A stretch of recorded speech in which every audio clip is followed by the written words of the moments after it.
Yo, this is Lavish, and you're watching the Hip Hop Guru. My name is Alex. This is the Sit Down on the Hip Hop Guru. And when we talk about talent, about somebody who has one of the craziest voices in the industry, somebody who's been co-signed by the biggest in Toronto, we talk about Lavish, man. How you doing? Good, how are you? A little bit tough with the mic in the hand, but Yeah, it's all good. but how have you been, man? How have things been?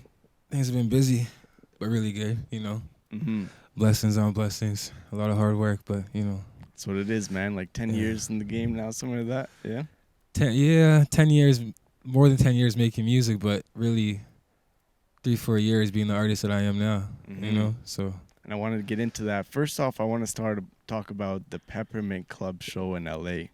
How was that doing that show? At first I was super nervous, like backstage. Mm-hmm.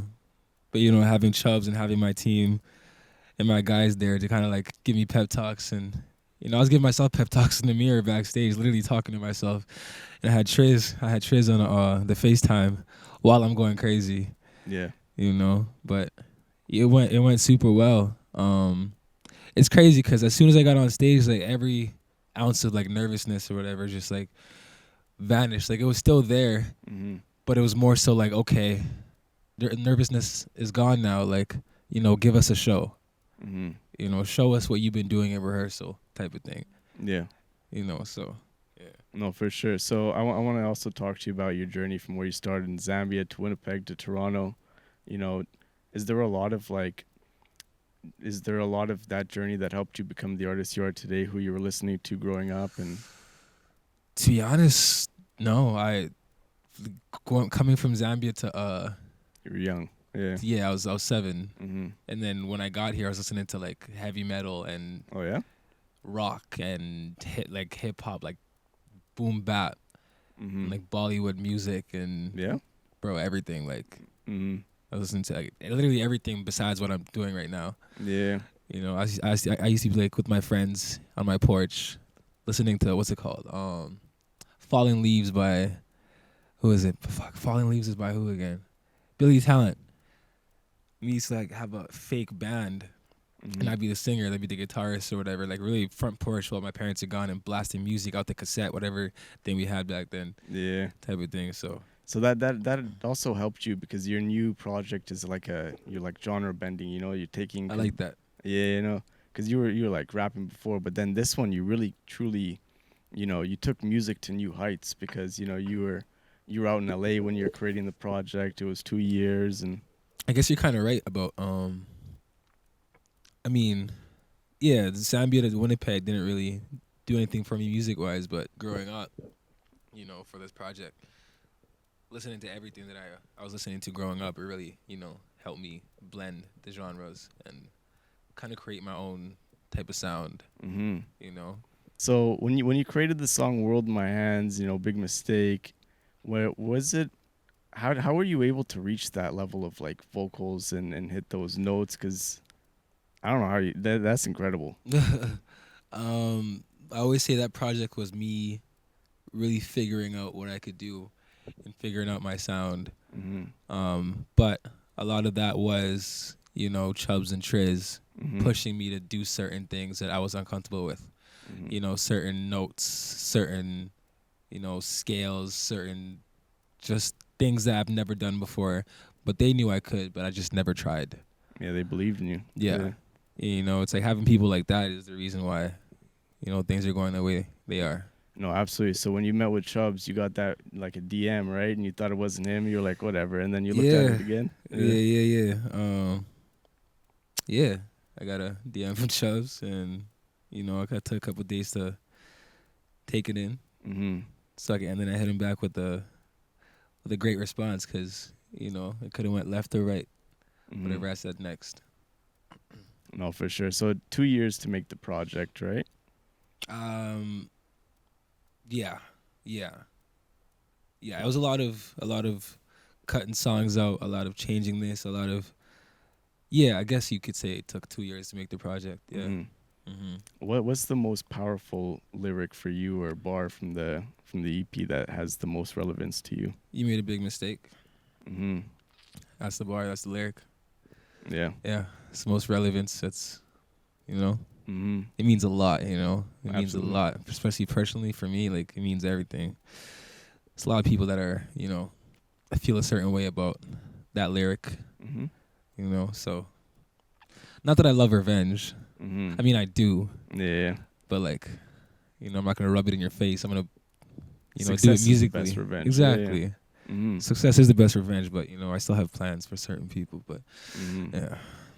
No, I hear that. So, when people listen to Lavish, what do you want them to experience? Yeah, refreshing sounds. You know, something new, something brave, definitely something brave. Because you know, it's a lot of people scared to try new things these days. Mm-hmm. You know, it's all kind of sounding the same. No one wants to go completely left anymore. You know, Mm-hmm. and forgetting that that's what made the greats great. You know, because they went completely left. When you hear their music, you're like, yo, this is unorthodox. Mm-hmm. So, yeah, definitely. When you hear me, you'll hear bravery because, you know, we are taking big risks. Dropping that project was a huge risk, but it's like with no risk, there's no reward. That's the truth, right? A lot of people are scared to take to try something new, and they try to go for something that's already done because that's a safe bet, right? Yeah. But when you take when you have an opportunity to do something new that's, you know, true to yourself, that's when that next level will truly be achieved. So I saw also that you saw Drake was at your show in LA, and you didn't even know he was at your show in LA.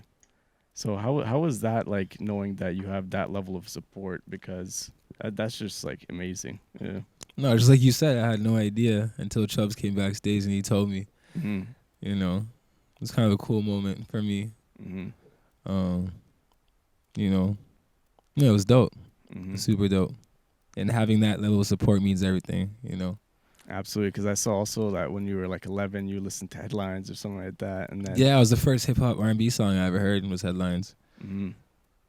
I missed, you know, listening to my crazy heavy metal and grunge, whatever music I was listening to. No, that's heavy metal is something that I've never really gotten into, but that's you know, a lot going on for that. So that's cool. I was listening to like Disturbed. Yeah. Like, I don't know if you know who Disturbed is. Like crazy, hard, like rock and like, it was crazy. Would you do like a collaboration with like a heavy metal artist down the road? Absolutely not. No. No. You're like, No. I have to draw the line, right? No. I'd work with like Billy Talent or like somebody like that, Linkin Park, or, you know. No, as I hear far that. as Disturbed, I'm not gonna work with Disturbed right now. Yeah, no, that's just Crazy. too far down the road. Kind of thing. So who are some people that you want to have like future collaborations with? Andre 3000. Legend. I always say Morgan Wallen. I'm gonna work with that guy one day. Drake, obviously. Adele. Definitely Adele. My homie, I'm blanking, I forgot his name. My homie Leon Bridges, I just met him. Oh yeah. Yeah, I linked up with him in LA. He came to my show too. That's amazing. So we're trying to get something going. That'll be awesome. I can't wait to hear that one. Yeah. 'Cause he's dope, you know. He's authentic. Yeah. That's what it is, you know. Like when you meet genuine people, you know, it makes it that much better, and you can hear it in the music too, because you can hear the flow of how it goes back and forth and all that, you know. Exactly. So what's the biggest lesson you've learned so far in the music industry? It's all just really hard work. Like, as much as people say, you know, industry plans and da-da-da-da, like, it's really hard work. Like, it's not a joke at all. Absolutely. You know, you have to show up, you have to be there, you have to do this and that and this, and it's just, you know, it just keeps going. You know, the industry plan term is kind of funny too, because somebody sees somebody have a fast, like, successful come up, and they're just like, oh, that's an industry plan, you know? You know, sometimes, you know, they caught some wild play, but most of the time, bro, it's really hard work. you know. No, like people will see the years that the time you become successful, but they'll never see the years that you put in to get to where you're at. Yeah, exactly. So what's something that your fans would know about you? They wouldn't know about me. Well, wouldn't they? I'm pretty open, you know, these days. Well, wouldn't they know about me? I'm not too sure. I mean, I skateboard. They probably already know that though. I'm really into graphic design. Oh yeah? Yeah. That's cool. I'm really learning how to code. Yeah? Yeah. Go for software engineering or something like that? I don't know. I just want to learn how to code. I want to understand like computers and how they work, and it's just a little side hobby of mine. I know why I'm doing it because I want to know how buttons work. How clicking on certain things goes to certain places. It's just fascinating, you know. So like I want to know what, you know, how that happens. Yeah. That's why. Yeah. Like on a link or something like that. Or just everything, like just buttons and links and, you know, just stuff in the computer or on the phones. It's just like it blows my mind, especially the iPhone. It's crazy. I sound like such a nerd right now. No man, but yeah. It's interesting because, you know, you have this little device in your hand and you can do so much with it. So it's like, you know, how am I able to utilize this to its full potential kind of thing? Yeah. So that's honestly really cool to be able to use it. But I want to tell you, man, congratulations on the EP. You know, thank you very much. It's phenomenal work. Listening to it, you know, it feels like I'm part of the recording session and that I'm the one, you know, trying to sing it myself. But you know, I won't do justice to it because I can't sing the same way. So, congratulations, man! Thank I you can't wait much. to see what you do next. And you know, you're very talented. So you know, very rare that people actually have that level of talent. So thank you. Big congratulations. I'll say it like 50 times. You know, but yeah. Thank you very much.